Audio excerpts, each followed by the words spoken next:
Welcome to Lesson 1, Intro to SEO. I'm assuming at this point you have a little bit of SEO knowledge under your belt, but I'm not going to assume too much. We're going to go over a lot of the basics, but I'm not going to bore you with a bunch of definitions that you might not need to know. I'm going to try to focus on what you'll need to know to do local SEO. Okay, we want to stay with the important things because we want you to be able to actually do local SEO by the end of this course. All right, so that's our goal. And what we're going to be going over in this lesson will be defining what SEO actually is and what its importance is. We'll be talking about the mechanics of search engines. Then we'll talk about the evolution of SEO. And then we're going to talk about SERPs, S-E-R-P, Search Engine Results Page. Let's dig into it by defining SEO. Now, hopefully you know this, but SEO stands for Search Engine Optimization. In case you didn't know, about 94% of online searches go through Google. So when we say search engines, which is what the SE stands for, we're talking about Google. And so when we're talking about search engine optimization, we're trying to optimize for search engines. And what do we mean? We mean Google's algorithm. Now, you might say, what about DuckDuckGo? What about Bing? What about YouTube? All those other algorithms are trying to emulate Google's algorithm because they have the best one out there. And so if we're optimizing for Google's algorithm, there's a good chance that we're also optimizing for Bing's algorithm, DuckDuckGo's algorithm, even for YouTube's algorithm. So the lessons you will learn in this course or as you practice SEO will transfer over to other search engines. So another great reason why you should learn SEO. Now, what's the purpose of SEO? Well, remember that SEO is a lot different than other things out there like PPC, which is paid ads. The goal of SEO is to increase your visibility. By being able to show up in the search engines, you are getting your business more exposure to people online. Now, the long-term value of SEO is that it's not something you turn on and off like paid ads. When you're paying for ads, you show up at the top of the search engine results page. But the second you stop paying for them, that faucet immediately gets turned off. So that's why SEO is a very nice long-term goal strategy. Now, that doesn't mean that SEO is the best strategy for all businesses. There's a chance that what you do might not get found online. There's a chance that people might not go on Google to find what you do. And so you really want to do some research to see if that's the case. Now, you probably know that this course is about local SEO. And so these are for businesses that serve local customers. And so while this lesson is mostly talking about SEO in general, just know that for local businesses, typically speaking, people love to get on Google to find local businesses. So this is a really good strategy for most local businesses. Now let's talk about how search engines work so we can understand better how to optimize for them. So the first word I want you to know when it comes to how search engines work is crawling. When a search engine is crawling, what that means is it's crawling the internet. Just in case you want a visual here, it's the process of search engine bots, also known as web crawlers or spiders, scanning a website to find new pages or changes to existing pages. What that basically means is that the search engines crawl the internet and they go through and they find all these different websites. Now, what happens when it gets to the website? It makes a decision on whether or not it should index. And so that's the second word I want you to know is indexing. Google can basically decide whether or not it wants to include you. Now, you can say, I don't want you to index me, and search engines generally respect that. If you're working on a development domain, you probably don't want Google to index your site. That's okay. But if Google gets to your site and it sees that there's no need for this because this content already exists, because you already have the exact same website, then it probably won't index it. Or if it gets to a certain page of your website that's a duplicate of another page you already have, it will also probably not index that page.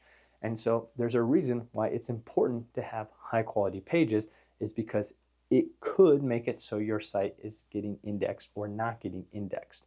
And basically you can think about the step of indexing is like being included in the phone book. If Google is a phone book, until you get indexed, you're not in the phone book. So back in the day when you would go in your drawer and you would pull out the phone book and you'd look for a plumber in your area, if you weren't in the phone book, you weren't getting phone calls. And so you had to make sure you got listed, which is like getting indexed by the search engines, which will make it so you can show up in Google. Now we're going to find out what's really important in that step later on. Don't worry, we'll dig a lot more into that.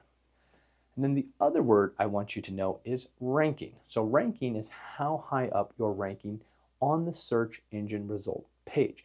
If you're still not really familiar with what that term is referring to, don't worry, we're going to show what that looks like, and we're going to talk about it a lot at the end of this lesson. So don't worry, we'll talk a lot about the SERP, the search engine result page, at the end. All I want you to know right now is ranking has to do with how high up you're ranking.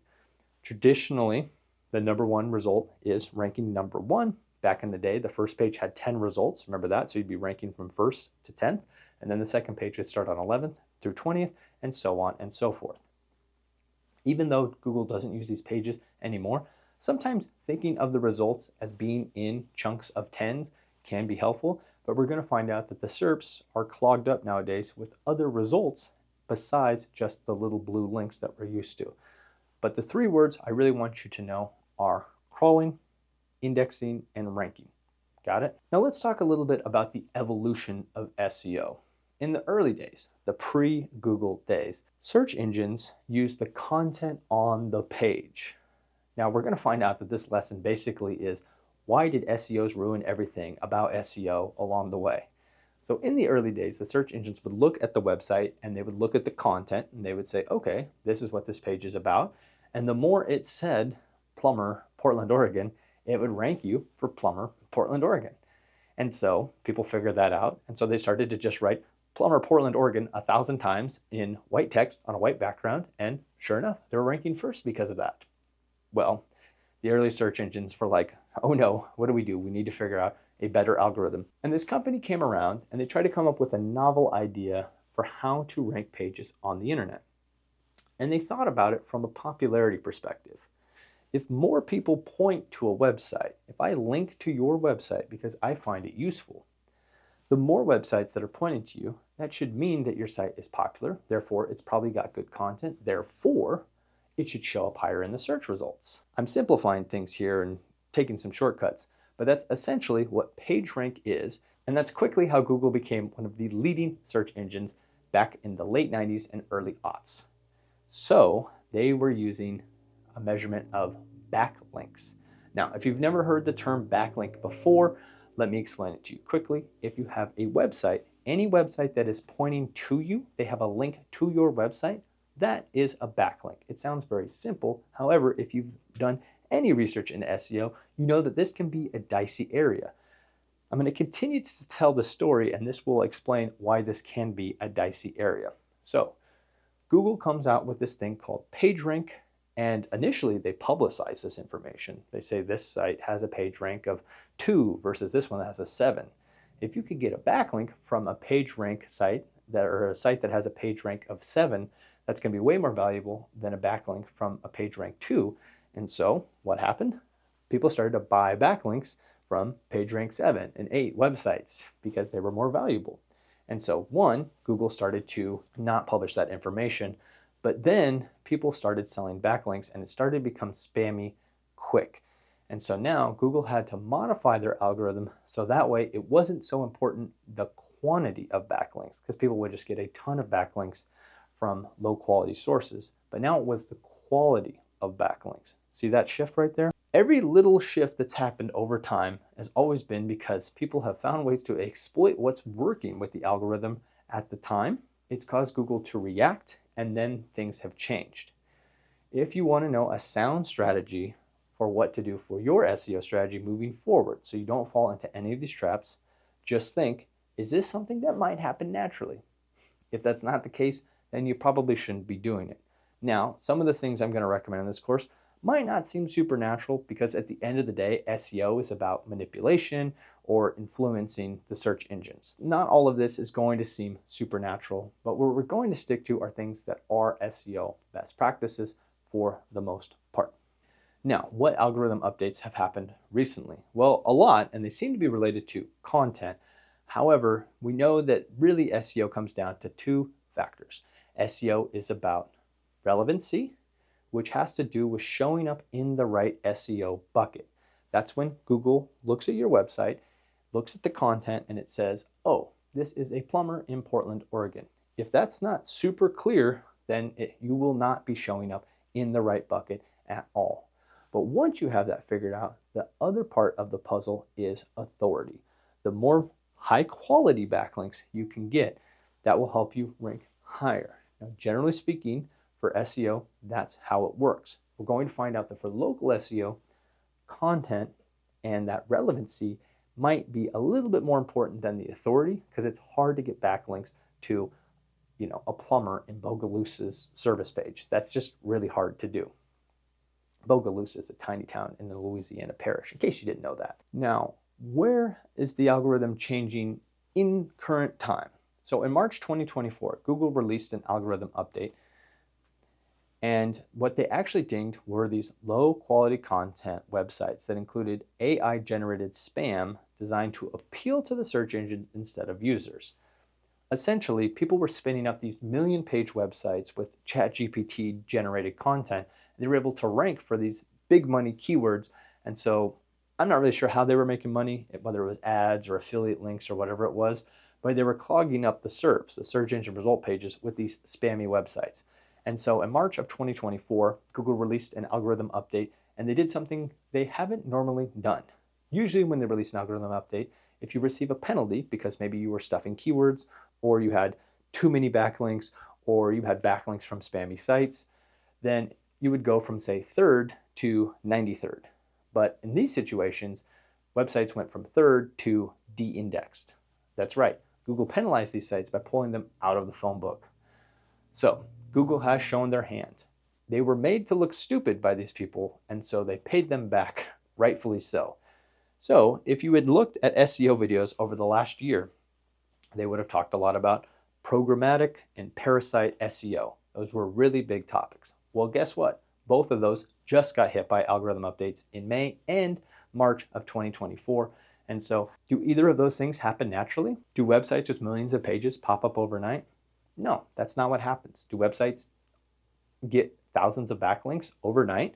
No, that doesn't happen. Don't buy backlinks on Fiverr. Please don't. I'm going to keep mentioning that throughout the course, by the way. Here's the thing. Just stick to best practices and things that would happen naturally, and you'll probably be okay. But just know the lesson, the takeaway here, is that the algorithm changes. And if you're not staying up to date, then there's a chance you could get left behind. But don't worry, like I said, if you're not participating in spammy practices, then you're probably going to be okay, and SEO will be around for a while. Because even though things change, there will likely always be somebody that sits between the small businesses and the search engines, and that could be you. And the reason why I feel comfortable saying that is because even though the search engine result page has changed a lot over the last decade, SEOs have become more valuable than ever. So even though Google may not even be the most popular search engine 5 or 10 years from now, there's still a good chance that that middle person will be right there in the middle, helping small businesses interact, or helping small businesses show up higher in whatever the search engine is, even if it's not Google. So let's talk a little bit more about search engine result pages to close out this lesson. Now, typically when we use Google, we might be asking it a question. That's probably the main use that we use Google for. So right now I asked it a very simple question. I said, should I replace my sink if it leaks? Later on, we're going to be talking about the different intent you might have when you're using Google. This is called informational intent. And so the first thing that pops up right now in May of 2024 is an AI overview. If I click on this button, it'll give me more information, and this information is amalgamated from different sources across the internet. And you can see it's actually really hard to get a click through or to have somebody go to your website from here. Right now, it's not very clear how to rank for this section, and so I'm not going to talk too much about this. Before this, the main thing that would show for informational intent would be this thing called a featured snippet, and there were different things you could do to show up here. Right now we have a discussions and forums section, and then we have different blog posts from different plumbers all over the country showing up as we work our way down. So the reason why I don't think it's a good tactic to target informational keywords for local SEO is because anybody can show up for these keywords in any country. The featured snippet is coming from Ottawa, the #1 result is from Minnesota, and the #3 result is from Massachusetts. So Even though they're showing up for this informational keyword phrase, it's probably not very likely that the people that find them will be able to work for them. Now here's what happens when you search for a commercial intent keyword. You're probably going to see one of two things for local search results. You're either going to see something that looks like this. So I search plumber near me with my location in the Selwood neighborhood of Portland, Oregon. And at the top, we have these things called LSAs. Sometimes people will call these Google guaranteed. And so these LSAs stand for local service ads. And these are a pay per call service. And so you call them, and then that's how they pay for these ads. Below that, we have the traditional PPC, which stands for pay per click. People are paying per click to have people go to their hopefully very optimized sales landing page.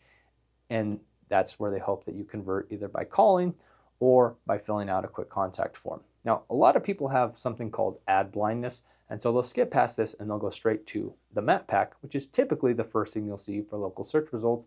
And this is organic because people aren't paying to be here. That's what organic SEO means, is we're not paying to be there. We have 3 results. And then below that, we have the organic results. So we have Yelp, Roto-Rooter, Thumbtack, Yelp again, Angie's List, and then we have our first company at number 6. And so I want you to notice that we're really clogged up with these things called listicles, which are top blank in blank. And that is very common. So we have to think about what the SERPs look like. If you take away nothing else from this lesson right here, it's that multiple things show up in the search engine result page for these local searches, and it might not be local businesses. And that's okay, because we still want to position our clients as high as possible, but we just want to always be checking the SERP. The SERP changes depending on what device we use, what location we're in, and exactly what keywords we use. So even if I just put plumbers, Selwood, Oregon, I'd see different results than that. So it's very important to check different keyword variations as you're checking the SERPs. Now let me show you another example, because these local service ads don't show up for every industry. If I search web designer near me, again, I'm still in that Selwood neighborhood of Portland, Oregon, I get sponsored results at the top. Notice there's no LSAs. That's because web designers don't qualify for local service ads. And then we get down to the map pack. Sometimes there will be a sponsored result above these top 3, and so that would be a paid ad. And then as we work our way down, we have Upwork, Yelp, and then we have a local business. We have a couple more lists, and then we have another local business here. And so of the top 6 results, we have 2 local businesses. And so again, the big takeaway here is that for the search engine result page, there's going to be a lot of variation. For a lot of home service businesses and for other industries like personal injury lawyers, the LSAs show up at the top, then PPC, then the map pack, then the organic results. And the organic results are often clogged with listicle results. For other industries that don't qualify for LSAs, we'll see PPC, then the map pack, then the organic results, still with those listicles showing up. Again, a listicle is just a top blank in blank. Top 10 web designers in Selwood, Portland, whatever. You have seen this before. You know what I'm talking about. And so our goal with SEO is just to get as much exposure as possible. Now, just to be very clear, the section that's sponsored here, and even the LSA area right here, that's not organic SEO. Organic SEO is showing up for the blue links down here. So that's going to be our main goal, is how do we get our website showing up as high as possible in this area. And with local SEO, because it's showing up first, we want to do everything we can to show up in this map pack, which is related to the Google Business Profile. But as we continue on with this course, we're going to find out that the website and the Google Business Profile work together when it comes to local SEO. And in case you're new to local SEO, our next lesson is entirely dedicated to what is local SEO. So in this lesson, you learned some of the basic definitions of SEO, the mechanics of search engines, which are the first 2 letters in SEO. You learned about the evolution of SEO over time and how the algorithm updates periodically, including those most recent updates that just happened in the last few months. And then we dove deep on the search engine result pages. If it feels like we moved too quick on that, don't worry, there'll be a lot more examples of SERPs throughout this course, so you'll have a full understanding of the SERP by the end of it. So now I think it's time for us to finally shift gears and start talking about local SEO. Let's get started with that lesson.